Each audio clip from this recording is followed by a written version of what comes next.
నమస్తే. మన తెలంగాణ గడ్డ మీద భారతీయ జనతా పార్టీ ఇప్పుడు ఉత్సాహంతో పరవళ్ళు తొక్కుతోంది. మొన్న జరిగినటువంటి శాసనమండలి ఎన్నికల్లో ఉపాధ్యాయ ఎమ్మెల్సీని, పట్టభద్రుల ఎమ్మెల్సీని కూడా కమలం పార్టీ గెలుచుకోవడం అనేటువంటి జరిగింది. దీనికి దారితీసిన పరిస్థితులు ఏంటి? ప్రస్తుతం పార్టీ యొక్క వ్యూహాలు, అంచనాలు ఎలా ఉన్నాయి? విమర్శలను ఎలా ఎదుర్కొంటుంది అనే అంశాన్ని భారతీయ జనతా పార్టీ ఎస్సీ మోర్చా అనేటువంటి ప్రధాన కార్యదర్శి కాంతికరణ్ గారు మనతో ఉన్నారు. నమస్తే అండి. నమస్తే. మరి మొన్న జరిగినటువంటి శాసనమండలి ఎన్నికల్లో చూసినట్లయితే పట్టభద్రుల ఎమ్మెల్సీని, అలాగే టీచర్స్ ఎమ్మెల్సీని కూడా భారతీయ జనతా పార్టీ గెలుచుకోవడం అనేటువంటి జరిగింది. దీనికి దారితీసిన పరిస్థితులు ఏంటి? మీరు అవలంబించిన వ్యూహం ఏంటి? అది ఎలా ఫలించిందండి? భారతీయ జనతా పార్టీ ఎప్పుడెప్పుడు ఎన్నికలు జరిగినా క్షేత్రస్థాయి నుంచి జాతీయ స్థాయి వరకు అందరూ కూడా శక్తి వంచన లేకుండా వారికి ఇచ్చిన పని ఏదైతే బాధ్యత ఉంటుందో అన్నీ నిర్వహించే ఒక పద్ధతి కలిగిన ఒక పార్టీ. ముఖ్యంగా ఎమ్మెల్సీ ఎన్నికలు చూసినట్టయితే ఎమ్మెల్సీ ఎన్నికలలో ఒక ప్రయత్నం భారతీయ జనతా పార్టీ చేయడం జరిగింది.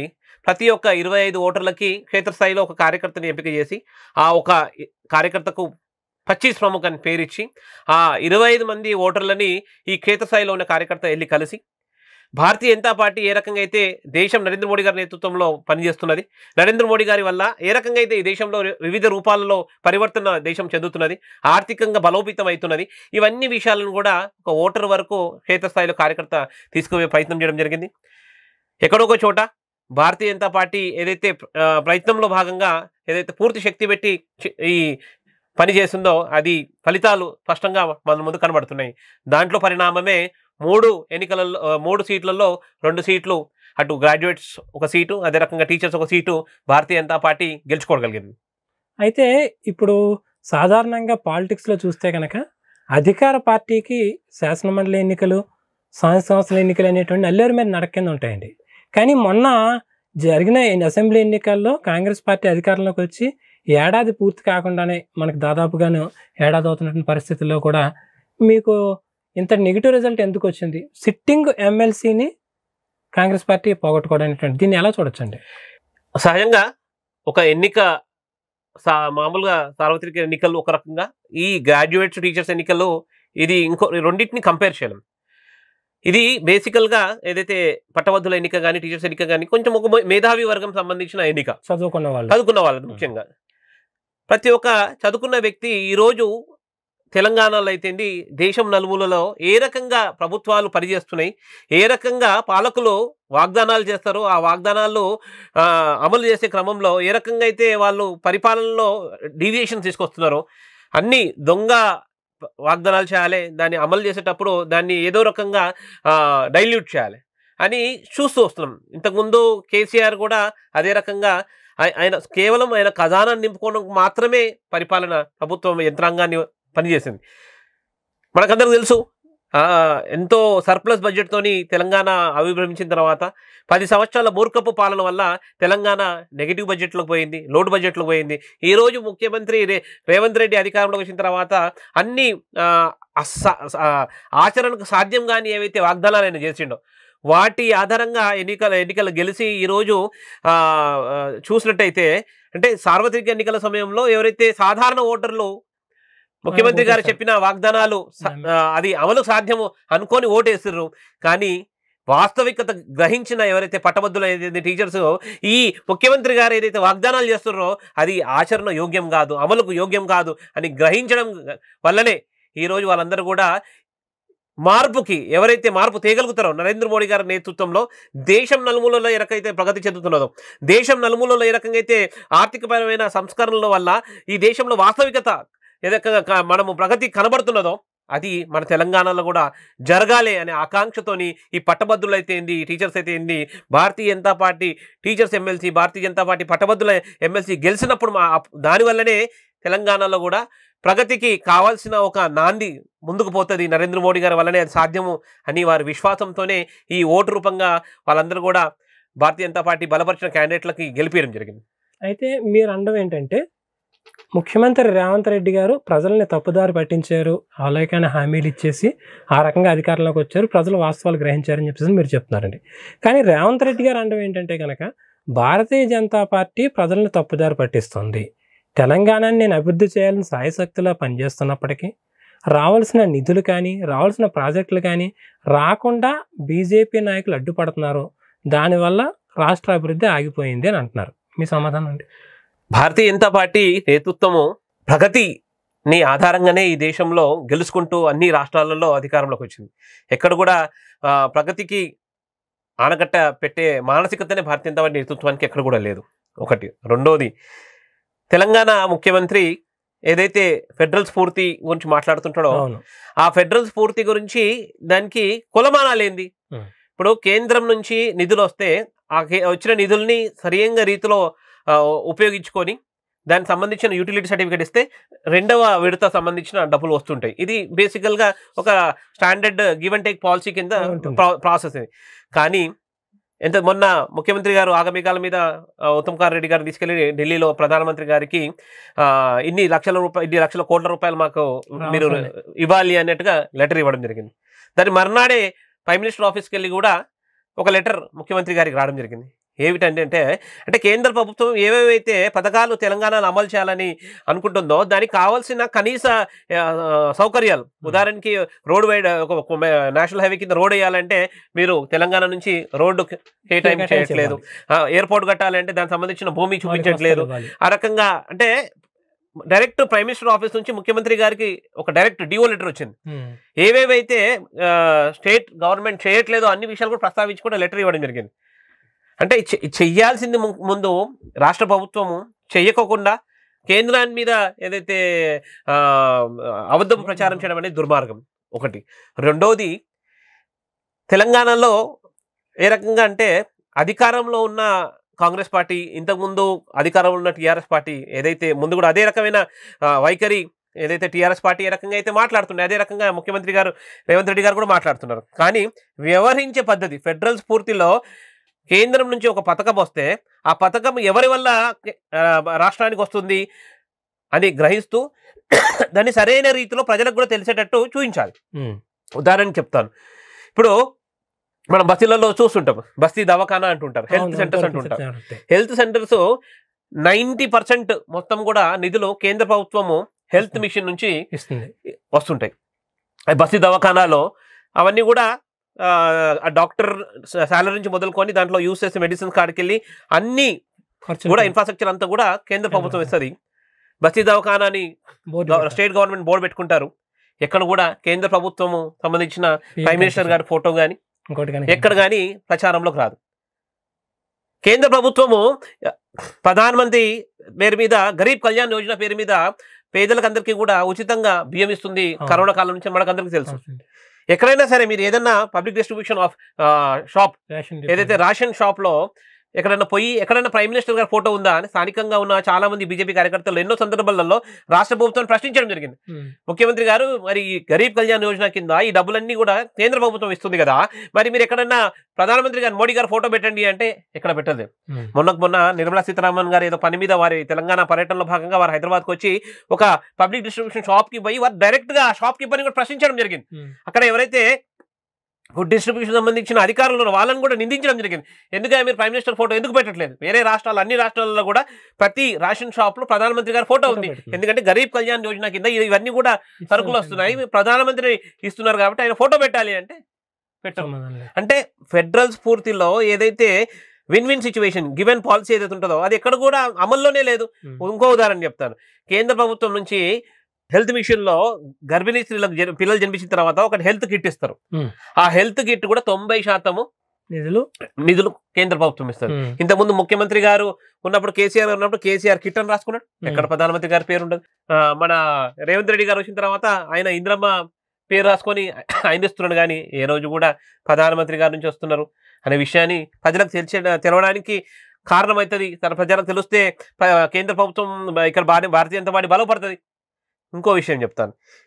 ఈడ ఏదైతే ప్రధానమంత్రి ఆవాస్ యోజన కింద అర్బన్ ఏరియాలు అయితే రూరల్ ఏరియాలు అయితే ఏదైతే పేదలు ఇంకా అతి పేదలు ఎవరున్నారో వాళ్ళకి ఇండ్లు కట్టించాలి అర్బన్ కింద ప్రధానమంత్రి యోజన కింద గృహ నిర్మాణ యోజన కింద డబ్బులు కేంద్ర ప్రభుత్వం ఇస్తుంది. ఇంతకుముందు కేసీఆర్ గారు వారికి ఇష్టం వచ్చినట్టు డబుల్ బెడ్రూమ్ కట్టించుకొని దాన్ని అసలు దాంట్లో జరిగిన అవినీతి దాన్ని ఊహించలేని అవినీతి జరిగింది. ఒకటి. ఇప్పుడు ముఖ్యమంత్రి మన రేవంత్ రెడ్డి గారు ఇల్లు కట్టడం ప్రారంభమైంది. మరి అన్ని రాష్ట్రాలలో కూడా ప్రధానమంత్రి ఆవాస్ యోజన పేరు మీద డబ్బులు వస్తున్నాయి. మరి ప్రతి చోట కూడా దాని మీద స్పష్టంగా రాయబడుతున్నది ప్రధానమంత్రి ఆవాస్ యోజన అని. ఇక్కడికి వచ్చేసరికి మన రాష్ట్రంలో ఉన్న ముఖ్యమంత్రి దాన్ని ఇందిరా ఆవాస్ యోజన అని పేరు పెట్టుకుంటున్నారు. అంటే కనీస నైతికత అనేది ప్రభుత్వాలు, రాష్ట్ర ప్రభుత్వం, కేంద్ర ప్రభుత్వం ఏదైతే ఫెడరల్ స్ఫూర్తి ఉంటుంది కదా, దాంట్లో భాగంగా ఇద్దరు విన్ విన్ సిచ్యువేషన్లా వ్యవహరించాలి. ప్రైమ్ మినిస్టర్ ఆఫీస్ నుంచి డబ్బులు వస్తున్నాయి, నువ్వేమో నీ ఇష్టం వచ్చిన పేరు పెట్టుకుంటే ఇది ఎక్కడో ఒక చోట హెల్దీ రిలేషన్ కాదు. నువ్వు ఈ రకంగా హెల్దీ రిలేషన్ మెయింటైన్ చేయకోకుండా ఒకవైపు ఏమో నీకు నచ్చినట్టు నువ్వు వ్యవహరిస్తుంటావు, పై కేంద్ర ప్రభుత్వం డబ్బులు ఇస్తలేదు, కేంద్ర ప్రభుత్వం సాయం చేస్తలేదు అని అబద్ధ ప్రచారం చేస్తే ఎంత దుర్మార్గం అండి. ఇక్కడ స్థానికంగా ఉన్న ప్రీతమ నాయకుడు కిషన్ రెడ్డి గారు ప్రజా సంక్షేమం కోసము జీవితం మొదటి రోజు నుంచి రాజకీయ క్షేత్రంలో రాజకీయ ప్రస్థానం ప్రారంభించి ఆ రోజు నుంచి కూడా ప్రజా సంక్షేమ నిమిత్తం పనిచేసే ఒక మానసికత కలిగిన ఒక మహానేత జి కిషన్ రెడ్డి గారు. వారి మీద అన్ని పనికిమాలిన అన్ని అబద్ధాలు ప్రచారం చేస్తుంటాడు. ఇక్కడ ఒక మాట ఎలాగంటే రేవంత్ రెడ్డి గారు చెప్తున్నటువంటి వెర్షన్లో ఏంటంటే కేంద్ర ప్రభుత్వం మీద డైరెక్ట్గా అటాక్ చేయడం కంటే కూడా కేంద్ర ప్రభుత్వం ఇద్దామన్నప్పటికీ కూడా రాష్ట్రంలో ఉన్నటువంటి బీజేపీ నాయకులు, అంటే ఎస్పెషల్లీ మీరు అన్నట్లుగా కిషన్ రెడ్డి గారి పేరు ఉదహరిస్తున్నారు, ఇంకా కొంతమంది సీనియర్ నాయకులు, అలాగే కేంద్ర మంత్రుల పేర్లు ఉదహరిస్తాను. ఈ నాయకులు అడ్డుపడుతున్నారు, ఈ నాయకులు రానివ్వకుండా తెలంగాణ అభివృద్ధిని అడ్డుపడుతున్నారు అనేటువంటిది స్పష్టంగా చెప్పడం జరుగుతుంది అనమాట. మరి ఆ పరిస్థితి ఎందుకు వచ్చింది, దాంట్లో ఎంతవరకు వస్తుంది అంటారు?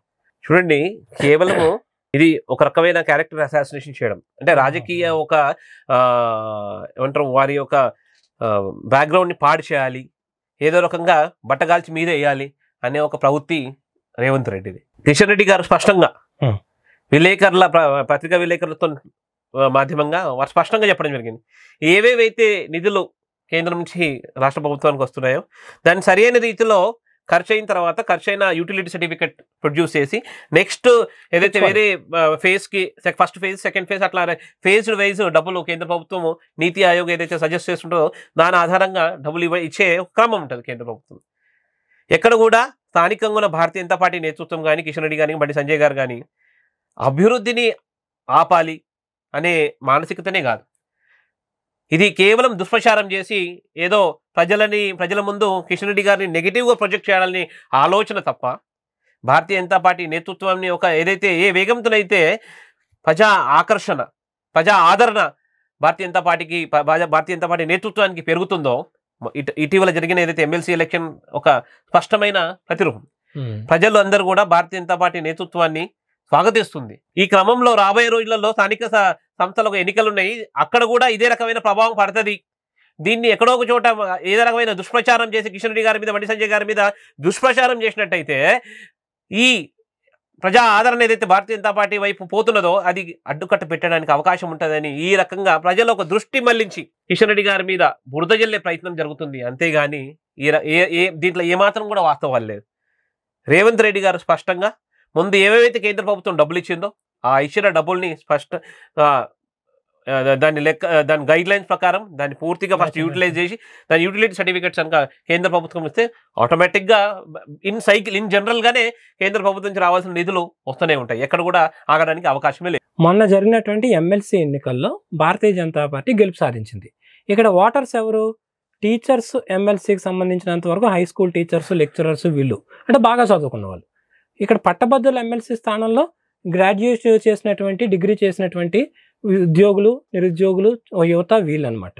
అయితే భారతీయ జనతా పార్టీకి విద్యాధికులు లేనట్లయితే అర్బన్ ఓటింగ్లోనూ పట్టుంది, కానీ గ్రామీణ స్థాయిల్లోనూ ఎక్కువ మంది జనాభా ఉండేటువంటి పేద వర్గాల్లోనూ కూడా పట్టు లేదు అనేటువంటిది చేస్తున్నటువంటి విమర్శ.